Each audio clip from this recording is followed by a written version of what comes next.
In this video, I'm going to talk about how to use orthodontic wax. The braces sometimes can irritate the cheeks and the lips, particularly when you just first have the braces put on. The back braces frequently have little hooks that can be irritating to the cheeks and the lips, but sometimes the front braces can irritate the lips too. To use the wax, you want to remove some from the package.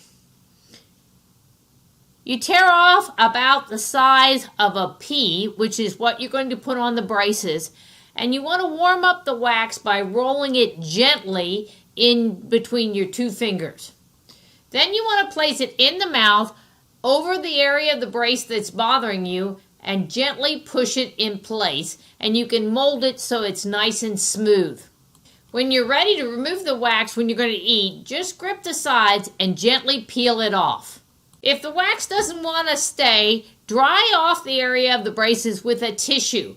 And you want to use a tissue rather than a piece of gauze because gauze is kind of stringy and it tends to get caught in the braces. Let's see that once again. Roll a small piece about the size of a pea in your hand and place it on the braces and just mold it around to make it smooth. To remove it, you pinch it and gently pull the wax off.